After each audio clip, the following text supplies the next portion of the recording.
Hello, everyone, and welcome to True Words Aren't Beautiful.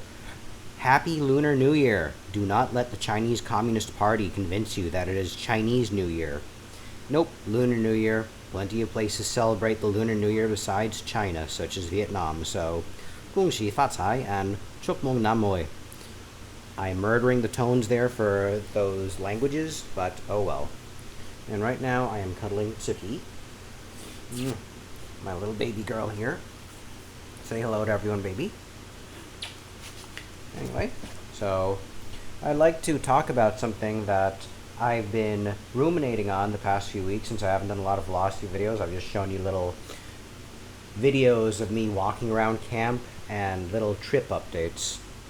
So today I want to revisit the question of who are you in relation to a concept or argument that I've been having in my head lately. The argument about the concept of the NPC. Now, NPC is something that most gamers will know, and a lot of people on the internet are gamers, it seems, at least in the circles that I run across. Whether you're on social media or you're watching YouTube influencers, I'm sorry to say I've exposed myself to some of them, and it's invaded the vernacular of a lot of people I encounter around me. And I don't attribute that just to their age, but the content they consume. And what I can say about the influencer culture and the idea of NPCs, well, let me just define that real quickly because there seems to be some confusion with what that means. So, growing up as a gamer playing role-playing games, an NPC, the non-player character, just referred to precisely that. Whoever wasn't the player was an NPC, therefore a non-player character. Then, when you had MMORPGs, massive multiplayer online role-playing games like World of Warcraft, or even stuff as old as Meridian 95 or Meridian 98, can't remember the exact numbers, but that was really old back in the day, or Ultima Online. Everyone who was involved in the game was not an NPC, in the sense that you had different players logged in. Some of them would sell stuff, some of them would help you out, some of them would fight you. And then you had non-player characters who would fulfill merchant functions as well. So, one thing a friend of mine said was, there's no such thing as an NPC because we're all playing the same massive multiplayer game. That is life. And that being said, we are not the main characters in someone else's story. We are the main characters in our own story. And that's fine. But just because we are not part of someone's arc, we are not significant in someone else's life, does not mean we are NPCs, nor are they NPCs. It just means that they are in different quest lines, and they have different foci for their lives and what they want to do. Foci, F-O-C-I, for people who've forgotten, that's the correct pluralization of focus. And when I think about what an NPC is, the way people use it in the vernacular is, you're not important, you don't have a brain, you're not living your life. It's kind of ridiculous because the just do shit philosophy, you would think it defines who is an NPC and who isn't. No, there's no such thing as an NPC. There are people who are living their lives differently from you. You are not responsible for how they think or how they feel or what they do. You're only responsible for who you are, your own decisions, what you do, and you take responsibility for your actions and your words, but not for how other people think or feel. What they do is none of your business, unless it directly affects you. And even then, you're not out to micromanage others or condemn them. They do their own thing and they stay in their own lane, hopefully, while you stay in yours. So, when we tie this whole idea of what an NPC is to just do shit and who you are really, let me bring up this idea of comic book heroes and a question and an answer I received when I asked, who is Johnny C? When I asked a bunch of people who are friends and are former friends. What I found was the best way to define myself at the moment of this recording.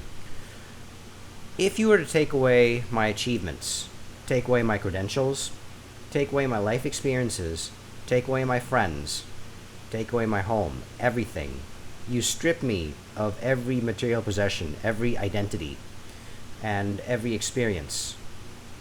At the core is who I am. I say that because if I have a complete blank slate, tabula rasa, the soul essence of who I am is what I will do when you take away everything I've learned and learned to do, everything I experience, everything that's happened. And what I find about my core experience is I will always seek to improve myself, I will always seek to be self-reflective, I always seek to avoid discomfort, because humans by nature are conditioned to avoid discomfort, and I will always seek to be better. I like making people laugh. I like helping people be better. I like being better. I don't necessarily seek validation. I just like seeing joy around me and sharing. How I express that, however, is a different thing. In this life, I have chosen to express that through art, whether it's visual arts, music, teaching, writing, or guiding and coaching. And if you were to reset my personality and my life experiences, turn back the clock, make me an infant again, but have the same core soul template, and I express that differently, for example, such as if I were a business mogul, then a lot of my expression of wanting people to be better and happier might be through my investments and through professional development programs with my employees, bringing people up, not just giving them a paycheck, just like in social enterprise where I'm invested in human development, not just paychecks. Because the reasoning behind that in social enterprise is if you just give someone a salary, they pay bills. That's it. If that.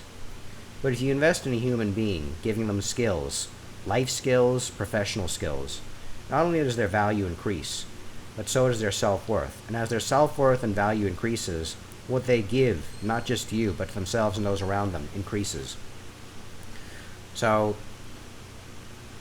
when I like to guide people, when I like to see them better, when I like to apply that desire to bring others up as well, whether it's through these videos, whether through it's my teaching or my art, if I were to do that as a hypothetical version of the timeline of my life where I'm a corporate executive or CEO, something like that, I know what I would do. Now, I compare that to people when they characterized me for what I was at the moment. One such person saying that, oh, you're just very obsessed with the past, and you're very sad, nostalgic, you're misunderstood. Those are fleeting comparisons at the moment. If we were to go look at the essence of someone, say for example Batman, if we look at a scene in the third movie in the Christopher Nolan trilogy, The Dark Knight Rises, we see Batman as a broken guy who's retired from crime fighting and can't beat Bane. If you explain that to someone, they're going to say, that doesn't sound like Batman. And they'll say, oh yes, that is. He can't beat Bane, so therefore he's lost. But they're only looking at a few minutes of the movie where he's lost to Bane, and he's in Bane's prison in the middle of nowhere. And they say, oh, but that's what he is. I've seen 15 minutes, and I know what Batman is. To any Batman fan, they'll say, no, that's not Batman. That's just one scene in an arc in the story of Batman. What Batman represents, who Batman is not those 20 minutes in the film, or one story arc from a bad writer, such as Tom King. I'm sorry, I'm going to have to say for all the nerds out there, if you like Tom King, I didn't. I did not like what he did in Batman for his DC run. Anyway, side rant. So, when we apply that to me, no, I'm not Batman, I just sound like him on the phone. People who are focused on who I am at the moment could not answer the question. But this prompt shows me who they are. They focus on small fragments of what they perceive, and that says more about them than it says about us. For the people who answer the question, not necessarily praising me, but talking about overall my actions and how I make them feel, I guess the best way to say this is, again, going back to what at our core essence, what is our core essence? And if my core essence is wanting to bring people up, just like Batman's core essence is basically justice and giving people a chance to not experience the bad day that he had, then we know what the core essence of Batman is. He wants to protect others from having a bad day like he did. And my core essence is, well, I guess it's the same thing. I don't want people to make the wrong decisions. I want people to be better. I want people to come out of the darkness. I want people to find a way to redeem themselves and be given a second chance, starting with them giving themselves a second chance. I want them to not feel helpless. I want them to just do shit. Because when you do things, eventually you'll look back and you'll say, there's so much that I can do as opposed to what I was afraid of what I could not do before and I refused to do or wasn't able to do because I didn't believe in myself. In these past few months, I've looked at videos of myself and I've seen my face, I've seen my body change, I've seen my personality change, and a lot of people said the vibe I give off is very different. Now, I'm not giving myself a pat on the back, but I am recognizing that, yes, there has been some changes. I'm 43% through my soul journey right now. And today I have to admit that I am feeling a bit melancholic because there are a lot of things that I still feel are missing. On the one hand, yes, I have better friends, I've uptraded, I've changed the people in the local vicinity for better people, and most of those better people were people I have known from the past. Others are new people I'm encountering who don't have the baggage or the expectations of this environment. These are people either in the mountaineering community or people I just meet because I get introduced to them, whether I'm at the market or I run into them, and they just get very drawn to my ideas and to what I share, and I guess they find me pleasant. And just the other day, I was walking my dogs through a cafe, and typically you either have people who are indifferent to the dogs, don't like dogs, and run away from them, or they want to pet my dogs, and then we chat. We end up finding out lots of common interests, whether it's the superficial ones, like we enjoy our nerd culture, or they are deeper ones, such as we are re-examining our interests in what we studied, for example, sustainability, or non-government organization employment, which is why I'm no longer in the Peace Corps and why I'm no longer working for an NGO or a nonprofit. What that really means and how that's affected us and our relationship with money, what it means to be a fully functioning adult as opposed to a failed adult, the criteria that keeps changing, not necessarily because of norms, but because definitions and what it means to be an adult has changed, as opposed to having fully gone through puberty or becoming legal age or being able to vote and drive and drink. The skills you have, the ability to cope and function, the ability to take care of yourself. Or as a funny meme I saw said, I have a Netflix account, I can drive, I can cook, and I can clean. And I know how to establish healthy boundaries. And that's what they said, I'm a functioning, healthy adult. Okay, well, I still don't know if that's enough criteria or if that's too little or too much. But it's why at the age of 40 I still feel like a kid. But I don't say that I'm a failed adult like I did a few months ago when I was feeling suicidal. So, when I ask who is Johnny C, I know that I have never been described as an NPC, although some people might call me an NPC as an insult because they don't see me as contributing anything significant to their lives. And that's fine, I'm not interested in their lives or contributing anything to them.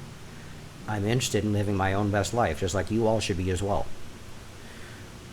When it comes to what an NPC is, if someone calls you an NPC, then that's a sign that you have no reason to be interacting with them further, whether they do it straight to your face or outside of earshot, because those people are very caught in their own universe. Everyone is playing to win this game called life. Some may struggle more than others. Actually, most people struggle. But the point I'm saying is this. No one is any more or any less significant just because their experiences are different. No one is less important because they are less defined. You might see superficial things, but you don't know the suffering or the hurt many people go through. The fact that a little over a year ago I was too paralyzed to open my pressure cooker, dump an entire chicken inside it, filled up with water, put in a couple of tablespoons full of apple cider vinegar and a little salt, turn on the pressure cooker for a few hours, and then I'd have chicken broth, bone broth, and whatever I'd add additionally to that, I could have a chicken soup right there. I was too afraid to do that, and I couldn't understand why in retrospect. Back then, I remember the feeling, saying, what if I screw this up? Will it be right? Will it taste okay? Will I want to eat this? But because I forced myself to do it, and I started experimenting, it's why now I can look at a recipe, I can try it, and I can add my own touch to it. Just do shit. Don't be afraid. Don't be afraid if other people judge you. Don't be afraid if you feel insignificant, that you're not the main character, that others don't validate you as the main character. Don't be ashamed that others mischaracterize you, and those mischaracterizations eat away at your sense of self. Not necessarily your identity, but your sense of self. To go into how I define identity and sense of self. If identity is the criteria by how we define who we are, such as who is Johnny C., then sense of self is how comfortable with being who you are without necessarily having those external validations or ideas. An example of this is, if I say, I am Batman, that's an identity. That identity comes from, okay, on the phone I leave a message and I'm feeling particularly monotonous. People say, dude, you sound like Batman. I say, hey man, so give me a call. I'll talk to you later. Alright. So, yeah, I've been called Batman for that. My sense of self is not that I'm Batman. My sense of self is, okay, well, if you call me Batman because of my monotonous voice, it's funny because that's how you see me, but that's not how I see myself. I just felt my voice was a little monotonous. I was trying to be quiet, and I was tired. And I guess that's it. I'm not influenced by what other people see, think, or say, or feel. My sense of self allows me to understand when it's just nonsense, when someone calls me something and I don't necessarily agree with it, or if someone reads the facts about my actions, I say, yeah, I did this, I did that. But your conclusions about what those actions say about me are very different from the conclusions I would draw from the list of actions. Someone would say, for example, in this story, there was a man standing atop a hill, and one person said, oh, he must be lonely and trying to get away from everyone. The other person says, no, he's admiring the view. Then the other person said, no. He's probably thinking about something deeply. He's out here to be quiet. And they can't agree why the guy's there. So they ask him, why are you here? He says, why you ask me that? Are you here to get away from everyone? Are you here to admire the view? Are you here to think about something in private? He says, I'm just here. That's a guy with a sense of self. The identity is when people ascribe those values and project them onto him. So, that's all I really have to say about identity and NPCs. If we go now with my life updates, now that I've gotten to the philosophy part, in a few days I'll be doing the KD2LM challenge, or rather KDLM2 trail. KD2LM, sorry. I'm not thinking straight right now. Honestly, I'm a little bit frightened about going there because it's the highest difficulty level of trail classes here in the Philippines, 9 out of 9, and of course if it rains, it will be tough. It will be my most challenging climb. There will even be a 90-degree climb at some point. Everyone says it'll be okay, but this is very new to me, and this is supposed to be where things get real.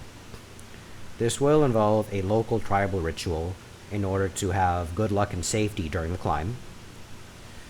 I'm not particularly fond of the fact that they'll have to sacrifice some chickens for that, but I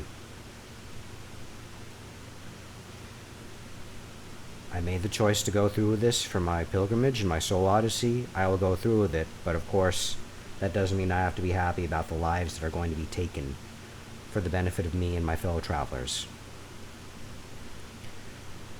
Anyway, I've also had some reflections about people around me. When it comes to sense of self, and it comes to how I've improved over the past few months, one of the things that would always get to me would be people who've ghosted me, people who've betrayed me, people who exclude me, such as high school classmates excluding me from meetups, or not even considering me, and saying to myself, aren't these guys supposed to be my friends? Were they just pretending to be it? All these insecurities, all these unresolved pains and grievances. I always imagined, would I tell them off? Would they be receptive to what I have to say? What would be the right words to convince them they were jerks for treating me the way they did?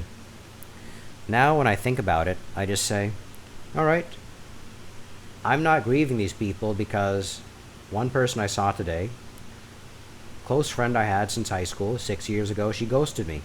No explanation. Today I saw her, and this thought came to mind, which is, I don't know this person. The person I lost disappeared 6 years ago, not after she ghosted me and treated me in a way that I don't like to be treated. What happened was, I lost that friend when she ghosted me because the friend I had would never ghost me. She doesn't like being ghosted, and she would never do that. Once this friend ghosted me, she stopped being that same person. She was no longer the same person.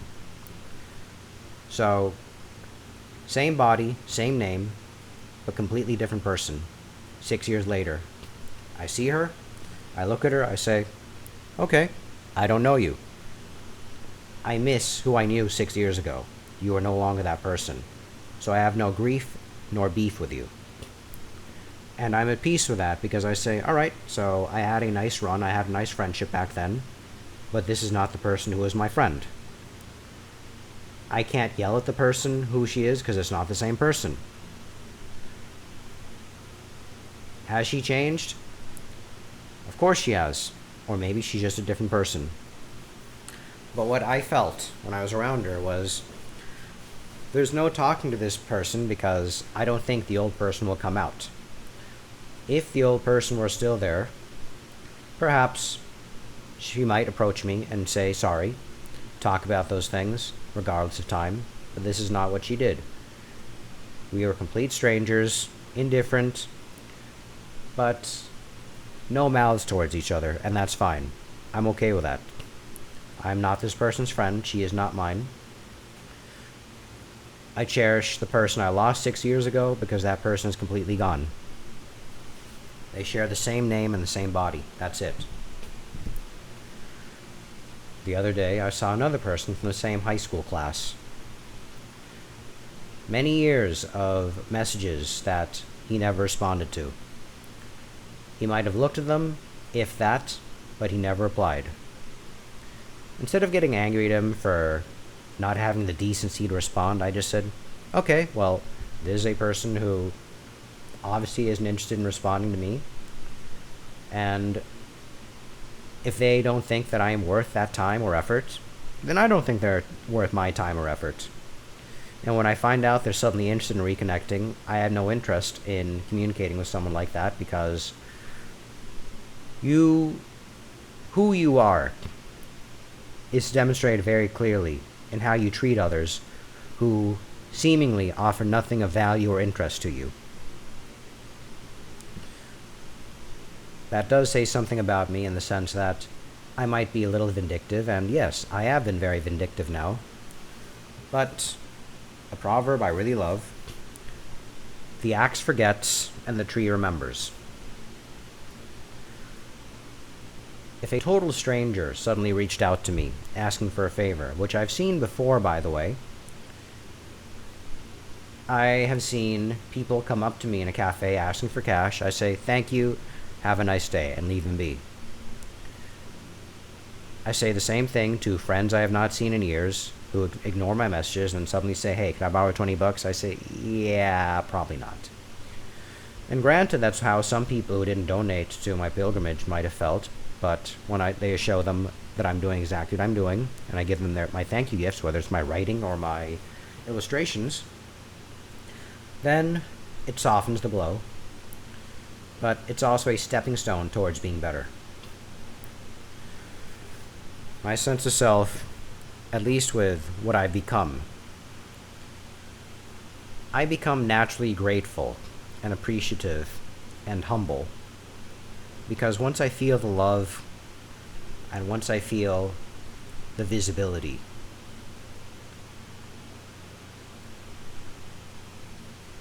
I feel nothing but gratitude and appreciation for everyone. And I can't stop expressing this kind of reciprocal love and gratitude for everything they've done and how much I've mattered to them without realizing that I mattered to them after disappearing for 8 years from social media. So I guess my sense of self includes being reflective, recognizing where I could have been better, recognizing where I've been pretty shitty, being honest about when I'm vulnerable, like right now, processing aloud a bit, and accepting that this is again a time capsule to be better and to reflect on a few weeks, a few months, and a few years from now. Anyway, 43% through this soul journey. Another video, hopefully before I leave for KD2LM. Hopefully I'll come back in one piece and safe, but I am saying again, I'm very frightened about this, a little excited, but extremely nervous because of the upcoming challenge. Hopefully I will have enough battery to show you exactly what I see and experience out there in the field. Thank you for watching. I'll see you next time.